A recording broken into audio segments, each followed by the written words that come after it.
Well, to tell you the truth, I do identify myself as a European because I believe it's not only about the values, but it's also about taking responsibility.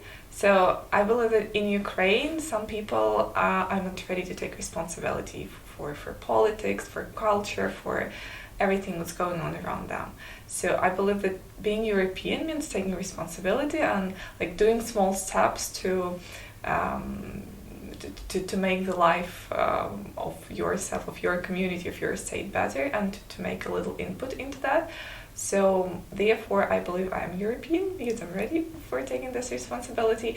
And when identifying yourself as either European or non-European, I believe every person like faces this on a daily basis in the university, at work. And as I work in the think tank New Europe Center, dealing with the European affairs, European integration, and Euro-Atlantic integration of Ukraine, so I do very much identify myself as European. And recently we've even made a research, it's called the European Map of Ukraine, which is actually trying to identify how well are the regions of Ukraine Euro-integrated. So I think it's also doing an important step to help other Ukrainians to identify themselves as Europeans. It's the evaluation of being close to the EU, so it's about the implementation of the EU standards, either it be the good roads or the local democracy or the gender equality. So it depends from region to region. There is a lot of work to be done, but on the other hand, there is a lot of achievements already.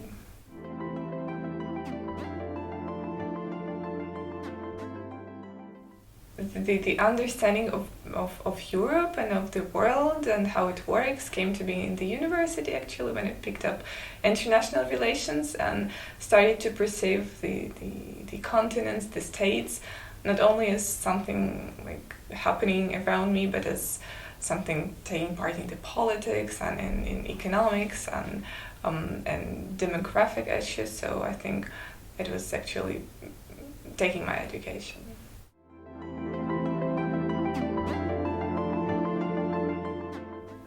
Well, I believe that the worst moment is actually happening nowadays. So it's, of course, dealing with security issues. It's about Ukraine being involved into war and the Europe reacting to it in not the proper way, in not the way that we expect them to react. So I believe it's about demining European security. So I think, yeah, it's what's happening now and not being able to respond to this threats from Russia, from China. It's what's the worst moment in the European history, because one day this day will be history.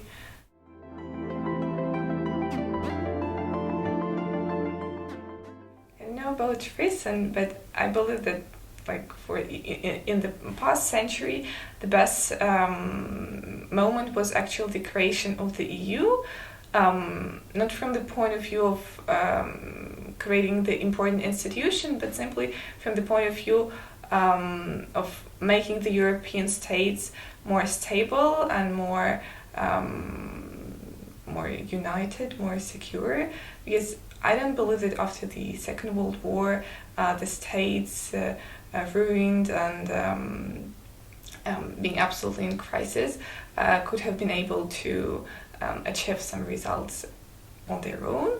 And this ability to come together and to help each other and to speak in one voice, I think it was a really good moment.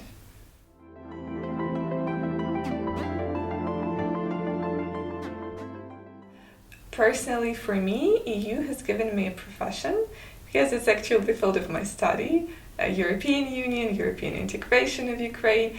So it's actually the thing that I'm dealing with day in, day out. I've chosen this career because it's simply interesting for me to look how the world is developing and what's going on the daily basis, both in politics and economics, because it influences all other spheres of our life. And I also liked, I decided to pick up this career when I actually was on the internship in the think tank in the New Europe Center. I was really so very much interested in the topics, and I got engaged in everything, and the team was really great. So I decided that this could be an interesting issue to develop on, and to just to pick up as my future career.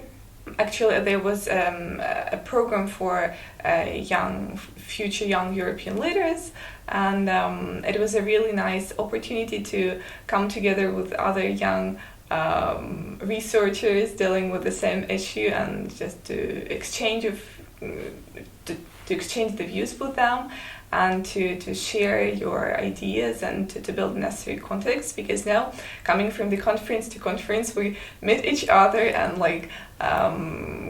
can already share our new researches or just share our opinions. And it was really a very nice phrase which one Czech friend told me when we were saying goodbye to each other in Prague. He told okay, we'll meet definitely soon somewhere in Europe, because Europe is small and Ukraine is a part of it. And it was really very nice of him, and it's a very nice phrase that I'm living with. So Europe is small, Ukraine is a part of it. So everyone is connected. And that's how it works.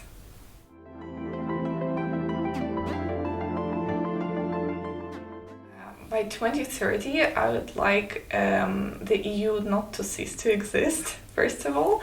And secondly, of course, I'd like EU to strengthen its security, to become a more resilient and more secure place. And I believe to speak in one voice. So to keep this unity, not to dissolve, to be resilient to everything happening.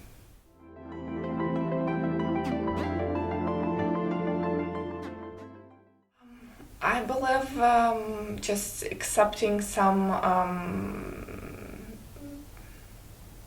I would say, the instruments to stay resilient to hybrid threats, to disinformation, to propaganda, I would say. That is to have some joint decisions.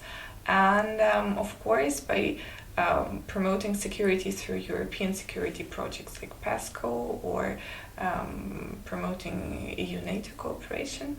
So I believe this would help.